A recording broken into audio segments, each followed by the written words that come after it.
Bismillahirrahmanirrahim. Assalamualaikum warahmatullahi wabarakatuh. Pemirsa Metro TV yang dirahmati Allah, puji dan syukur senantiasa kita panjatkan tentunya hanya kehadirat Allah Subhanahu wa taala. Karena pada siang hari ini kita masih diberikan umur dan kesehatan sehingga kita atas izinnya lah bisa berkumpul kembali dalam program Lentera Hati, dan masih bersama saya Yunus. Dan juga sholawat serta salam senantiasa kita tujukan kepada panutan kita, junjungan kita, yaitu Nabi besar Muhammad SAW. Baik pemirsa, pada siang hari ini Lentera Hati akan memperlihatkan atau nanti kita akan melihat beberapa tayangan karena kita masih dalam suasana berkabung atas terjadinya beberapa waktu yang lalu, yaitu satu musibah bencana yang menimpa saudara-saudara kita di Nangro Aceh Darussalam dan sekitarnya. Nanti kita akan melihat beberapa tayangan, kemudian nanti akan kita perbincangkan pada siang hari ini bersama ibu-ibu yang ada di sini, yaitu ibu-ibu dari Majelis Taklim Al-Fadilah Kemang, Jakarta Selatan. Assalamualaikum ibu-ibu semua. Dari Kemang ya, cantik-cantik, pakai seragam, semuanya putih. Ada juga sih yang pink.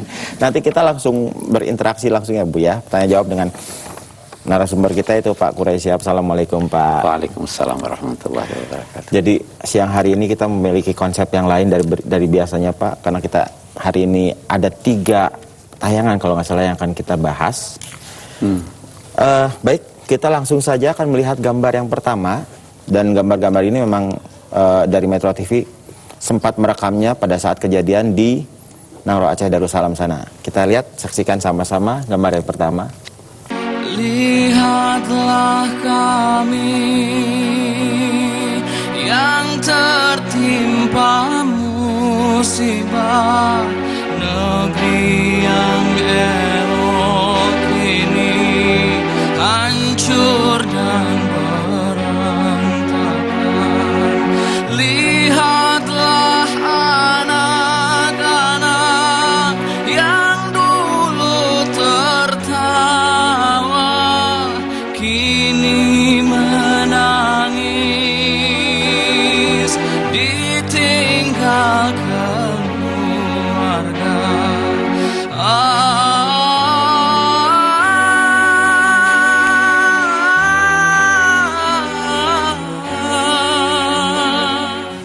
Ya pemirsa, itulah tadi gambar yang pertama yang telah kita lihat, di mana pada saat setelah kejadian gempa dan tsunami, banyak sekali korban-korban yang berjatuhan. Kita tahu banyak sekali korban yang meninggal dunia, tapi banyak pula korban yang alhamdulillah terselamatkan, masih diberikan usia oleh Allah Subhanahu wa taala. Tapi mereka pada akhirnya menderita, ya ada yang sakit, kemudian juga akibatnya juga sekarang juga banyak yang sakit. Kalau nggak salah yang penyakit menyebar di Aceh itu. Dan yang tadi kita lihat gambarnya itu adalah mereka yang baru saja tertimpa setelah kejadian. Itu menyingkapinya gimana Pak, kita sebagai... Iya, saya kira banyak pelajaran yang kita bisa dapatkan dari apa yang kita lihat ini. Ya. Kita bisa menduga keras bahwa mereka yang tadi nampak di sini, kira-kira 15 menit atau 10 menit sebelum terjadinya bencana ini masih sehat bugar. Ya. Ya. Tetapi keadaan mereka begitu cepat berubah. Ini berarti sebenarnya kita selalu harus waspada. Bahaya itu, musibah itu, cobaan Allah itu bisa terjadi serta-merta. Ini saya kira. Dan akibatnya antara lain seperti yang kedua, kita lihat tadi wajah dari mereka itu. Wajah-wajah itu menunjukkan kegelisahan, tapi juga ada harapan. Kegelisahannya ini disertai dengan harapan itu mengharuskan kita mengulurkan tangan bantuan kepada mereka. Allah Subhanahu wa ta'ala seringkali menegur kita melalui orang lain. Agar kita mendapat pelajaran dari itu. Bencana ini teguran buat kita, peringatan buat kita. Sebenarnya kalau Allah menghendaki, mereka itu bisa menonton dan yang ditontonnya adalah kita. Ya kan? Mereka yang berkomentar. Nah, kalau begitu, agama sekali lagi berkata begini, tempatkanlah diri Anda di tempat orang lain. Nah, seandainya kita nih, yang sakit seperti itu, yang mengalami bencana seperti itu, apa harapan kita? Harapan kita adalah uluran tangan, harapan kita adalah hilangnya keresahan ini. Nah, dari sini agama sekali lagi datang berkata begini, siapa yang menghilangkan keresahan seseorang di dunia ini, maka Allah akan menghilangkan keresahannya kelak di hari kemudian. Nah, itu sebabnya kita lihat semua orang yang tersentuh hatinya melihat mereka yang sakit, mereka yang mengalami bencana ini, timbul rasa rahmat di dalam hatinya dan terdorong dia untuk membantu mereka. Itu saya kira yang kedua yang mungkin kita bisa dapat pelajaran dari situ. Yang ketiga yang saya ingin lihat barangkali dari tayangan ini juga, harapan kepada Tuhan. Mereka tentu mengharap kiranya mereka memperoleh kesembuhan. Boleh jadi ada di antara mereka yang kita lihat itu yang mengharap keluarganya yang tidak ada di sampingnya masih hidup. Harapan ini adalah salah satu bentuk optimisme dalam hidup. Kita lihat mata mereka itu bagaimana. Nah, ini harapan yang digantungkan kepada Allah Subhanahu wa Ta'ala. Nah, saya ingin berkata bahwa rupanya seseorang yang sedang mengalami bencana, orang itu semakin dekat kepada Tuhan. Semakin dekat kepada Tuhan. Nah, ini juga berarti bahwa kita yang melihat tayangan ini, yang menyaksikan dan merasakan kepedihan itu, seharusnya ini mengantar kita untuk lebih dekat kepada Allah Subhanahu wa Ta'ala. Saya kira itu yang dapat saya komentari melihat peristiwa ini. Pak Quraisy, kalau tadi kita lihat kan ada penyakit secara fisik, tidak memungkiri juga pasti banyak sekali yang depresi atau trauma, bahkan sampai ke anak-anak kecil. Itu kan termasuk penyakit juga Pak Quraisy. Sebab dari ini itu gimana? Jelas, lebih pada penyakit jiwa. Penyakit ada fisik, kata luka, boleh jadi terpotong tangannya dan lain-lain, bermacam-macam. Itu fisik. Tapi ada penyakit yang berkaitan dengan jiwa. Ya, penyakit jiwa. Bisa depresi. Nah, sebenarnya orang yang beriman tidak ada tempat untuk depresi baginya. Karena selalu saja dia harus merasakan bahwa di balik suatu musibah, di balik suatu kesulitan pasti ada hikmahnya. Dia yakin bahwa seperti apa yang dikatakan dalam hadis Nabi, bahwa tidak ada suatu keletihan yang didapatkan seseorang. Tidak ada suatu duri yang mengenai kakinya. Lalu dia tabah dan bersabar, kecuali Allah akan memberikan kepadanya ganjaran dalam kehidupannya ini. Jadi sebenarnya depresi itu bisa terjadi, stres itu terjadi bagi orang-orang yang tidak mengaitkan dirinya dengan Allah Subhanahu wa Ta'ala. Kalau dia kaitkan dengan Allah Subhanahu wa Ta'ala, dia akan merasakan bahwa ini adalah ujian dan pasti di balik ujian itu ada hikmah, pasti di balik ujian itu ada kebaikan yang dikehendaki Allah buat yang bersangkutan. Itu memang salah satu penyakit. Nah, kita perlu obati itu dengan mengulurkan bantuan, dengan menampakkan solidaritas, dengan menampakkan kebersamaan dengan mereka itu, mereka akan merasa beban dan beratnya musibah ini menjadi lebih ringan. Karena ada prinsip, semakin banyak orang yang terlibat dalam kesedihan, semakin ringan kesedihan itu dipikul. Semakin banyak orang yang terlibat dalam kegembiraan, sebaliknya, semakin besar kegembiraan itu dirasakan. Kalau kita cuma berdua gembira, tidak terlalu gembira. Tapi kalau banyak orang, itu makin besar. Kalau cuma 2 orang yang terkena musibah, itu rasanya berat sekali mereka pikul. Tapi kalau banyak orang yang merasakan itu ringan. Nah, itu gunanya bela sungkawa. Itu gunanya menampakkan solidaritas. Saya kira ini mungkin pelajaran-pelajaran yang dapat kita angkat dari Jadi sini. mungkin kita sebagai umat Islam juga ya, salah satunya kan kita rukun iman ada percaya kepada takdir baik dan buruk ya Pak ya. Betul. Baik, mungkin dari ibu-ibu di sini ada yang ingin bertanya. Silakan. Terima kasih. Terima kasih atas kesempatannya. Tadi Bapak mengatakan bahwa perlunya ada harapan. Saya ingin menanyakan apakah harapan itu bisa dimaknai dengan tawakal dan bersabar. Juga dikatakan bahwa timbulnya rasa depresi yang dialami oleh seseorang yang tertimpa musibah itu kita kan tidak bisa terlalu lama berlarut-larut. Sampai sejauh mana rasa sedih, rasa ungkapan keperihan itu bisa ditolerir oleh kita gitu. Terima kasih.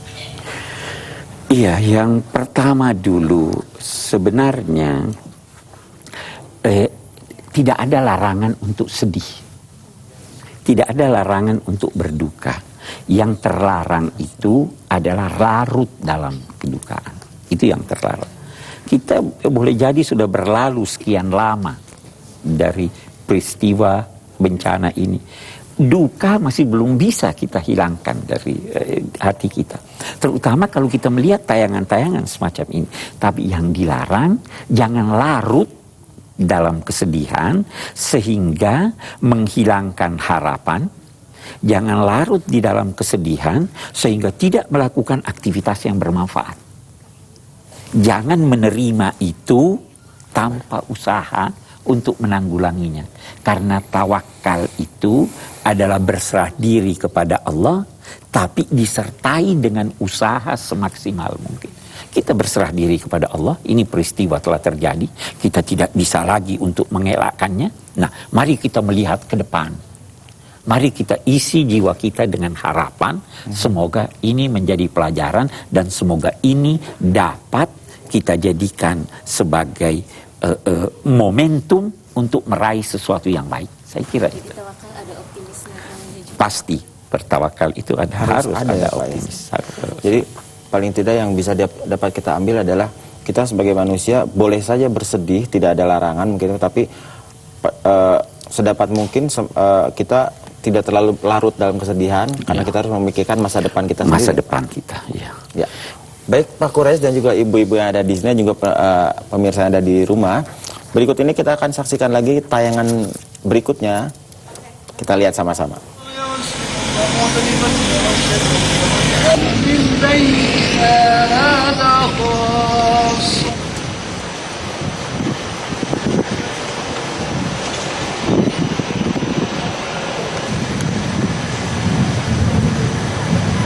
Allahu Akbar.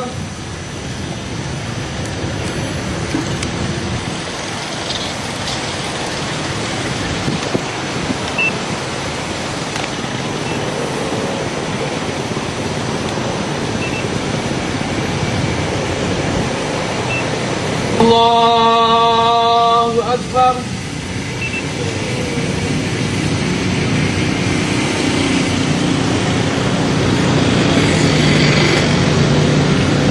Assalamualaikum warahmatullahi wabarakatuh. Assalamualaikum warahmatullahi wabarakatuh.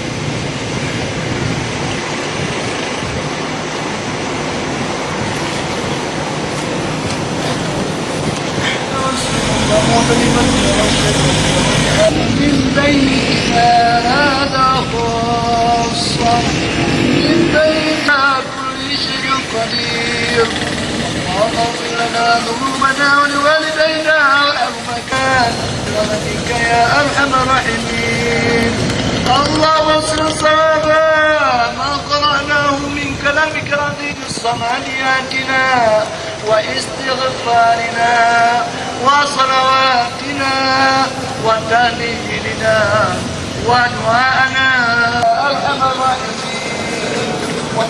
Ya, itulah tadi tayangannya yang kita lihat sama-sama. Baik Pak Quraish, bagaimana Bapak menanggapi gambar yang tadi, Pak? Iya, ada saya kira begini, saya terlihat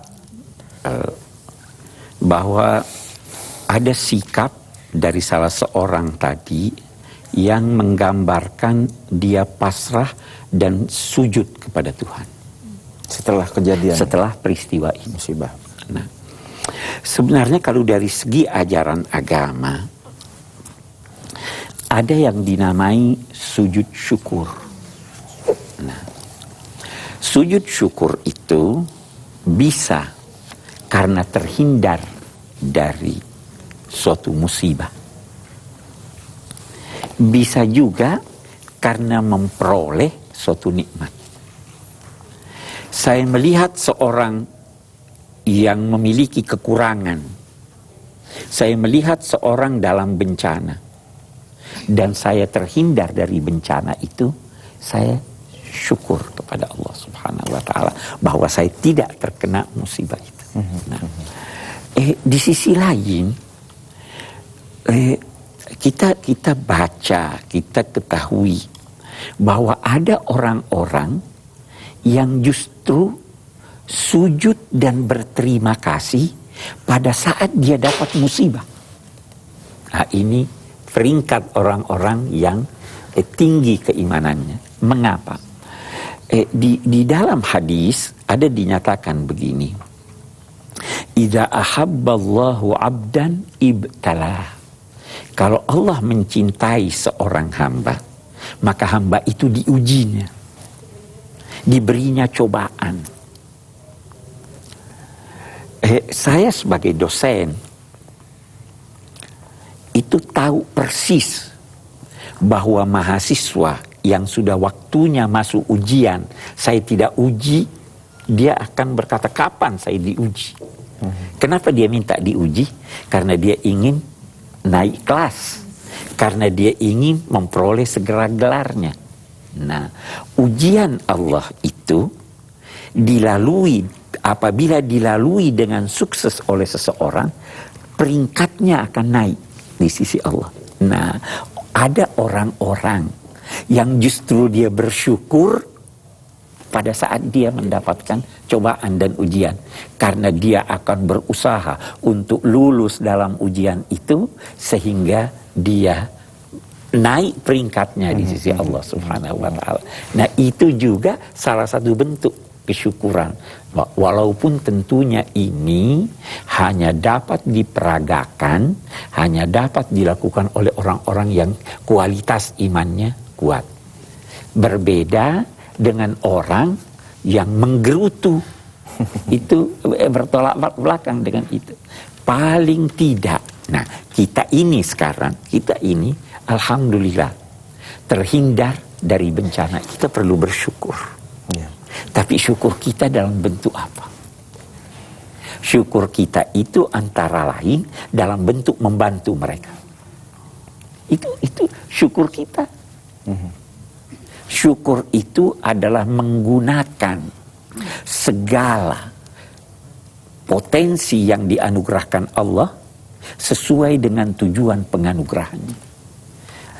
Anda punya uang, gunakan itu sesuai dengan apa yang dikehendaki Allah. Salah satu di antaranya, bantu orang yang butuh. Anda punya pengetahuan, gunakan pengetahuan Anda untuk membantu orang. Anda punya tenaga, bersyukurlah dengan tenaga itu dengan membantu. Demikian seterusnya. Nah, itu bukti kesyukuran kita yang dilambangkan dengan sujud kepada Allah Subhanahu wa taala. Saya kira mungkin yang kita lihat ini tadi kesyukurannya karena terhindar dari musibah, atau kesyukurannya karena dia hanya mendapat musibah yang kecil dibanding dengan yang lain. Ini mungkin ada kaitannya dengan sikap kita untuk selalu dalam kondisi ikhlas, dalam kondisi apapun ya Pak ya. Pada akhirnya sampai kalau kita ikhlas dalam menerima segala hal, pada akhirnya kita pandai bersyukur kepada Allah dalam segala hal juga mungkin ya Pak ya. Betul, ada kaitan betul. Iya jelas, itu jelas. Tapi memang semakin tinggi kedudukan seseorang, semakin rela dia menerima putusan Allah Subhanahu wa taala. Ya. Baik, dari ibu-ibu ada yang mau bertanya, silakan Bu. Assalamualaikum, saya Tari dari Al-Fadilah Pak. Berkaitan dengan gambar tadi, apakah itu bukan juga satu peringatan atau ujian dari Allah kepada kita juga yang masih alhamdulillah tidak terkena musibah itu? Di samping tadi rasa syukur dan ikhlas kita, apakah itu juga bentuk peringatan atau ujian dari Allah kepada kita dan kepada saudara-saudara kita yang alhamdulillah masih selamat? Terima kasih. Kalau yang ibu tanyakan sikap yang kita lihat itu, mungkin kita tidak bisa katakan itu peringatan kepada kita, ya. Tapi kita bisa katakan itu boleh jadi pelajaran buat kita. Lihatlah orang itu. Peringatan dari Allah Pak untuk kita semua juga dan untuk orang itu. Peringatan dari Allah, mungkin kata peringatan ini yang saya pahami, kata peringatan itu mengandung sedikit teguran dan lain-lainnya. Saya tidak ingin mengatakan bahwa itu teguran buat kita.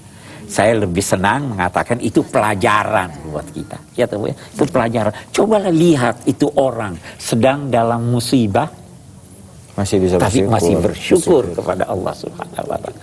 Ya toh? Ya boleh jadi petunjuk dari Allah, oke. Petunjuk dari Allah buat yang bersangkutan dan pelajaran buat kita yang melihat. Coba lihat itu. Nah, baru akan tergugah hati kita yang begitu aja masih bersyukur. Apalagi Anda yang selamat. Ya kan? Itu pelajaran buat kita. Jadi media untuk kita mengingatkan kepada kita. Mengingatkan kepada Ya. kita. Baik Pak Quraish, sekarang kita akan memasuki gambar berikutnya. Kita lihat sama-sama. Dengan begitu banyaknya bantuan yang datang ke posko kemanusiaan untuk penanggulangan gempa dan tsunami di Nagro, Aceh Darussalam yang ada di media group, ada sebuah kisah yang perlu dicatat. Kedatangan dua orang anak kecil, masing-masing bernama Alda dan Tasya, berusia 10 tahun dan 5 tahun. Mereka datang membawa tabungan mereka. Tabungan mereka dalam bentuk sebuah gentong rezeki, dikumpulkan berbulan-bulan, dan sebelum saya berangkat ke Nagro Aceh Darussalam, saya dititipkan amanat ini. Ya pemirsa, sedikit saya cerita mungkin. Jadi ada satu anak yang telah mengumpulkan tabungan di gentong tadi selama beberapa bulan, entah untuk tujuan apa, tapi dengan adanya bencana Aceh ini, kemudian anak ini menitipkan kepada salah satu reporter dari Metro TV untuk diberikan sebagai sumbangan kepada korban bencana di Aceh dan sekitarnya. Ini kita sikapinya bagaimana Pak Quraish? Ya, saya kira ini juga pelajaran buat kita. Yang pertama begini, kita itu oleh agama dituntut dan dituntun untuk memberikan sekuat kemampuan kita. Boleh jadi jumlah uang yang ada dalam celengan itu sangat terbatas. Boleh jadi tidak ada artinya bagi kita yang dewasa ini. Ya. Tetapi itu sangat berarti bagi anak ini. Nah, jangan pernah meremehkan kebaikan. Pernah suatu ketika, nah ini dalam konteks bencana, dalam konteks membantu, pernah suatu ketika ada seorang sahabat Nabi bertanya begini, "Wahai Nabi, apa amal yang paling baik?" Beliau menjawab, "Beriman kepada Allah dan berjuang di jalan Allah." Kalau saya tidak mampu berjuang, bagaimana? Beliau menjawab, kamu membantu orang yang tidak sempurna melakukan sesuatu. Saya akan beri contoh. Misalnya sekarang di Aceh ini, ada orang yang mau makan tidak bisa masak. Anda bantu dia untuk memasakkan, itu adalah bantuan kepadanya. Nah, sahabat ini namanya Abu Dzar bertanya lagi kepada Nabi, wahai Nabi, seandainya saya tidak bisa juga membantu, nah, bagaimana? Tidak bisa juga membantu. Itu kita ada baca di dalam Al-Quran. Ara'aita alladhi yukadzibu biddin fadzalika alladhi yad'ul yatim wa la yahuddu ala ta'amil miskin. Anda tidak bisa membantu memberi makan, Anda dinilai tetap mendustakan agama, maaf, kalau tidak menganjurkan orang lain untuk membantu. Jadi tidak bisa bantu, anjurkan aja orang lain untuk membantu. Nah, kalau saya tidak bisa juga, masih ada jalan. Masih ada jalan. Hindarkan gangguanmu kepada orang yang sedang bekerja. Hindarkan, jangan ganggu orang. Nah, kita mungkin sekarang ini ya, kita boleh memberi nasihat, tapi jangan memberi kritik yang tidak proporsional. Itu namanya mengganggu. Jangan menyebarkan isu yang nggak benar. Itu namanya mengganggu. Ya kan? Jadi anak kecil ini tadi tergugah hatinya untuk membantu. Sedikit, tapi sebenarnya nilainya sangat banyak. Nah, itu sebabnya jangan meremehkan bantuan, dan jangan juga tidak membantu walaupun hanya dengan menganjurkan orang melakukan kebaikan atau mendorong orang tanpa mengganggu dengan memberikan gangguan apapun yang menghambat ini. Ini terkadang kita malah suka memanfaatkan situasi. Itu terakhir itu kita dengar ada yang menyebarkan isu SMS kayak ini semua tidak bisa dibenarkan oleh agama. Ya, baik Pak Quraisy, kalau kita lihat dari 3 tayangan tadi, ada satu benang merah yang bisa diambil, kira-kira apa Pak Quraisy gitu? Mungkin kalau kita ingin mengambil suatu kesimpulan dari ini, kita perlu menumbuh kembangkan kebersamaan. Kebersamaan yang kita perlu tumbuh kembangkan. Seorang tidak dinamai beriman dengan sempurna kecuali kalau dia mencintai untuk saudaranya apa yang dia cintai, dia sukai buat dirinya. La yu'minu ahadukum hatta yuhibba li akhihi ma yuhibbu li nafsi. Apa yang ibu senangi buat diri ibu, ingin sehat, ingin bahagia, tidak dinilai seseorang itu sempurna imannya kecuali kalau keinginan ini yang dia inginkan untuk dirinya didapatkan juga oleh saudaranya. Kebersamaan ini bukan hanya dalam ajaran agama, bukan hanya antar sesama muslim, tetapi antar sesama manusia juga. Bahkan bukan hanya antar sesama manusia, tetapi juga antar sesama makhluk. Itu sebabnya anjing yang kehausan pun harus Anda bantu. Anjing saja perlu dibantu, apalagi manusia. Apalagi sebangsa. Semakin banyak persamaan, semakin berat tuntutan untuk kebersamaan. Kita sama-sama manusia. Itulah salah satu makna dari falsafah bangsa kita, kemanusiaan yang adil dan beradab. Itulah salah satu makna dari sabda Nabi, melukiskan kita ini seperti satu jasad. Kalau ada salah satu anggota tubuh yang sakit, seluruh tubuh merasakan sakitnya. Ya, saya kira itu. Terima kasih Pak Qurais. Insya Allah kita jumpa lagi minggu depan. Dan juga ibu-ibu, terima kasih kehadiran di studio. Baik pemirsa, bagi Anda yang ingin mengirimkan kritik, saran, ataupun yang ingin berkumpul dengan kami di studio, Anda bisa mengirimkannya ke fax 021 582 4435. Insya Allah kita akan jumpa lagi pekan depan. Wabillahi taufiq wal hidayah. Wassalamualaikum warahmatullahi wabarakatuh.